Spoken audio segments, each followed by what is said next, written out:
Hi, it's Cristina, and we're talking test tips. Today we're back with part 2 of our conversation on the frequently missed topic of percents.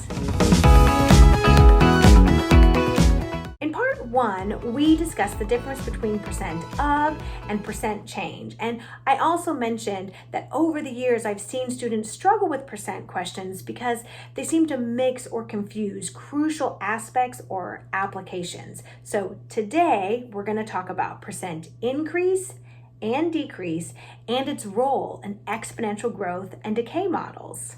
And again, our goal will be to review the concepts and the methods and look at how to ensure that you get all the percent questions correct on the SAT and ACT math sections.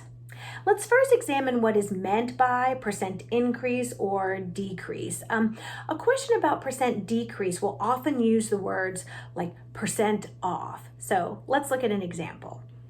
Eliza bought a jacket that was on sale. The sale price was 25% off the original price. If Eliza only paid $48, then what was the original price?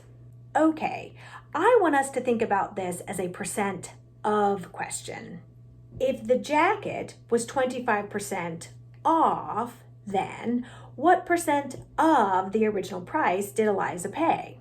She paid 100% minus 25%, or 1 minus 0.25, which is 75% or 0.75.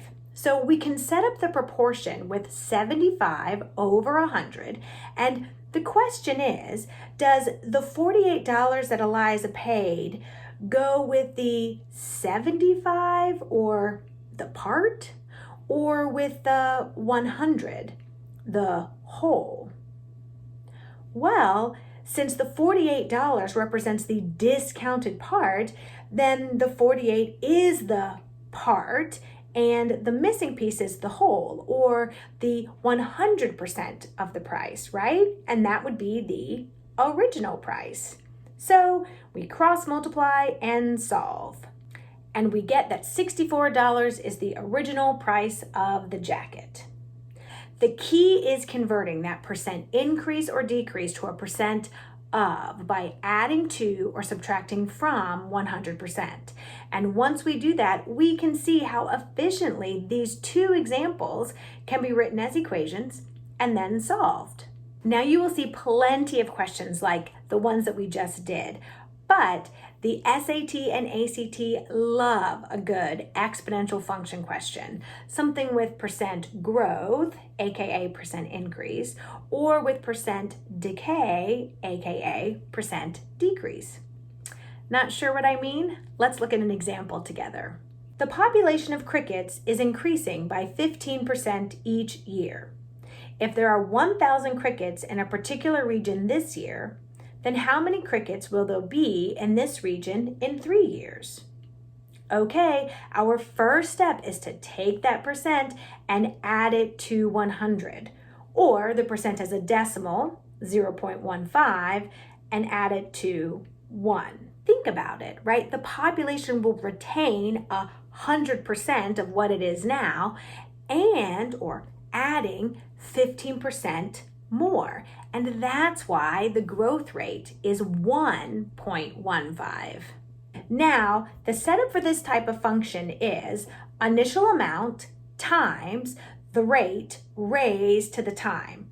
So we just have to fill in these numbers. 1,000 initial crickets increasing at a rate of 1.15 for 3 years.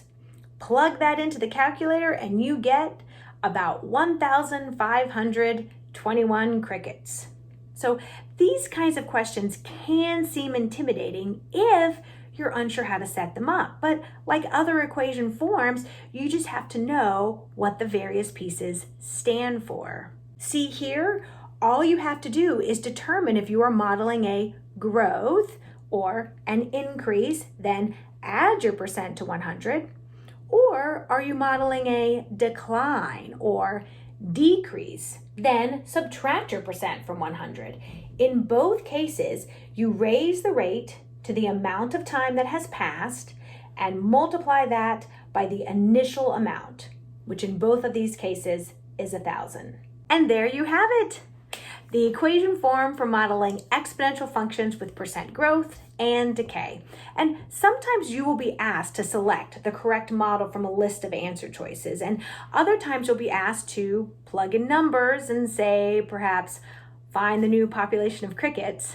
And there will even be times when you will be asked to find the growth or decay factor or explain what it means. The takeaway here is that, like I said in part 1, once you can determine if the question is asking about percent of, percent change, percent increase or decreasing, then you can write an equation or a proportion and answer these kinds of questions correctly every time.